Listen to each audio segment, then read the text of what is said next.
Owls, welcome back to another episode of FAU Paradise News. I am Kezia Salgado, and here is your rundown of the past few weeks.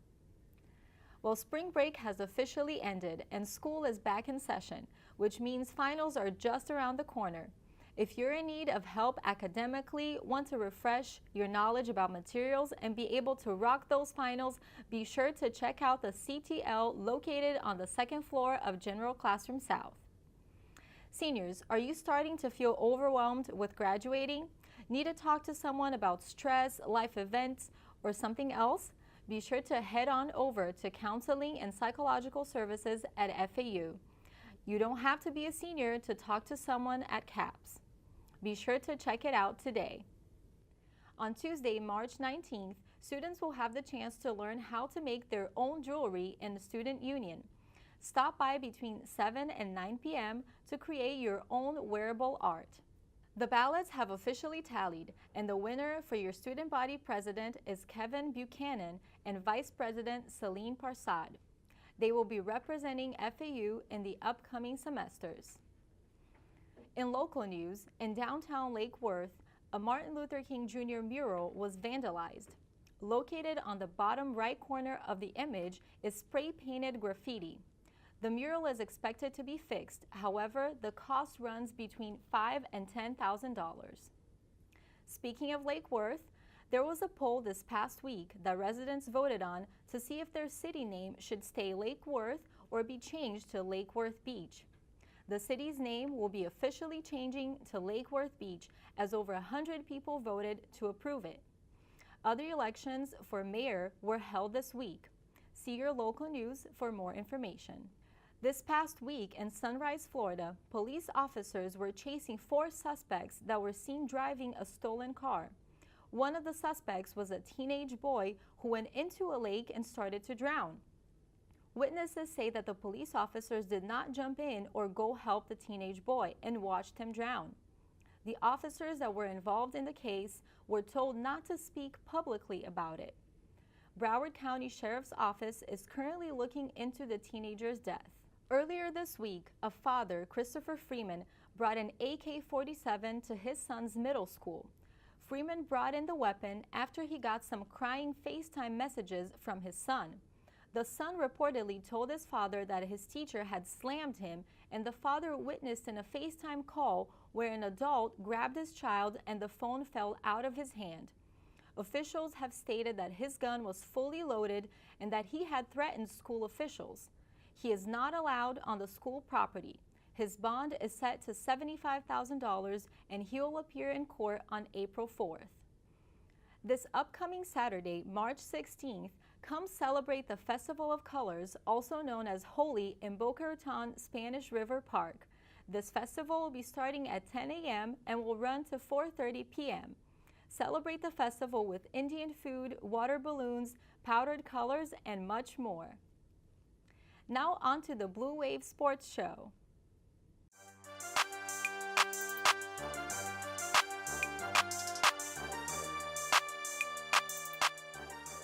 What's up, Owl Nation? I'm Alex Reed and you're watching the Blue Wave Sports Show. Here are your sports updates for this week. Men's and women's Owl basketball teams took losses this week. In their first game at the Conference USA tournament, men's lost against Louisiana Tech in a close game with a score of 56-57. The Owls led the first half of the game but missed a free throw, which allowed the Bulldogs to take a win.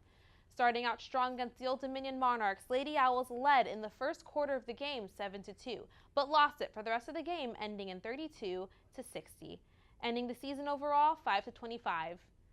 Men's tennis has been on a winning streak, winning their last 3 games in Paradise with an overall score of 12-7 in the season. There will also be 2 more home games for the guys this Saturday, then a Champion USA match against the University of Alabama at Birmingham. The ladies' tennis team just won their match against Long Island University 4-0 and will be competing in Paradise against the University of Pittsburgh. Owls men's golf team finished in 12th place with a 51 over par score at the University of South Florida Invitational. Wish the women's golf team luck because the team is on their way to the Dominican Republic to compete in the Tar Heel Classic. Owl softball just competed in the Parents' Weekend and was victorious, winning 3 out of 5 games. For updates on Owls baseball, be sure to catch Pitching You My Best with Mary Louise Cook here on Owl TV. That's it for FAU Sports. I'm Alex Reed, and don't forget to keep it real. Back to Paradise News. In national news, after a plane crash from Ethiopian Airlines, many planes are being grounded. The planes that are being grounded are Boeing 737 MAX 8 in search of maintenance issues, since this is the second Boeing plane to have crashed within a year. This is leading to many delays in travel and causing some customers to have their flights canceled or reevaluated.